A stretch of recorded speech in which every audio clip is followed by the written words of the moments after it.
नमस्कार सभी कर्मचारियों और पेंशनर्स का एक बार फिर से हार्दिक स्वागत है। देश भर के लाखों केंद्रीय कर्मचारी और पेंशनर्स सहित राज्य कर्मचारी और पेंशनर्स के लिए बड़ी खबर निकल के सामने आ रही है।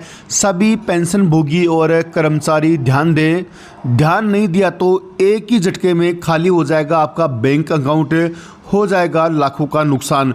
तो आपको बता दें कि साइबर अपराधी पेंशन भोगियों और कर्मचारियों को ठगने के लिए नए नए तरीके अपनाते हैं। कभी लाइफ सर्टिफिकेट के नाम पर पेंशन भोगियों को ठगते हैं तो कभी पेंशन में संशोधन के नाम पर। अब अपराधियों ने एक नया तरीका खोज लिया है जिससे पेंशन भोगियों को लाखों रुपए का चुनाव लग रहा है। अगर आप भी पेंशन भोगी हैं और केंद्रीय कर्मचारी हैं तो सतर्क हो जाए, नहीं तो आपके खाते से लाखों रुपए का चुनाव लग सकता है। आपकी मेहनत की कमाई दूसरे के खाते में ट्रांसफ़र की जा सकती है।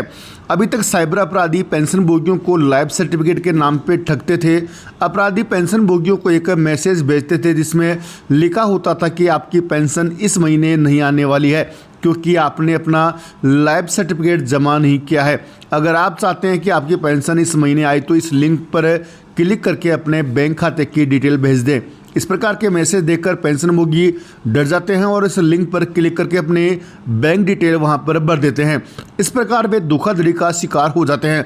इसके बाद उन्हें दूसरा तरीका निकाला है। इसमें साइबर अपराधी पेंशन भोगियों को फ़ोन करके बोलते हैं कि वे कोषागार या ट्रेजरी से बोल रहे हैं, आपकी पेंशन में रिवीजन किया जाना है। अगर आप ये पेंशन सुधारित चाहते हैं तो आप फ़ोन पर एक OTP भेजा जाएगा, आप उस OTP को दे दें ताकि आपकी पेंशन की कार्रवाई आगे की जा सके।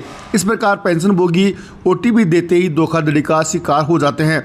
अब साइबर अपराधियों ने एक और नया तरीका अपना लिया है इनकम टैक्स रिफंड के नाम पर। इनकम टैक्स रिटर्न फाइल करने की अंतिम तारीख 31 जुलाई 2024 थी। ITR फाइल करने के बाद पेंशन भोगी अपने रिफंड का इंतजार कर रहे हैं। ऐसे में इस चीज़ का फ़ायदा साइबर अपराधी उठा रहे हैं। वे पेंशन भोगियों के मोबाइल नंबर पर एक मैसेज भेजते हैं जिसमें लिखा होता है कि आपका इतना रिफंड आया है। उस मैसेज में उनके अकाउंट नंबर भी दिए होते हैं, फ़ोन नंबर भी दिया होता है। उसमें आगे लिखा होता है कि अगर आपको रिफंड का पैसा चाहिए तो इस फॉर्म में जो गलतियां हैं उनको भर दे। इस चक्कर में रिफंड के चक्कर में पेंशनर से अपनी सारी डिटेल उसमें फिल कर देते हैं। ऐसे में वे धोखाधड़ी का शिकार हो जाते हैं। तो यहाँ पर पेंशन विभाग द्वारा साफ साफ चेतावनी दी गई है कि पेंशन विभाग के द्वारा कहा गया कि किसी भी अनजान लिंक पर पेंशन भोगी या कर्मचारी क्लिक ना करें।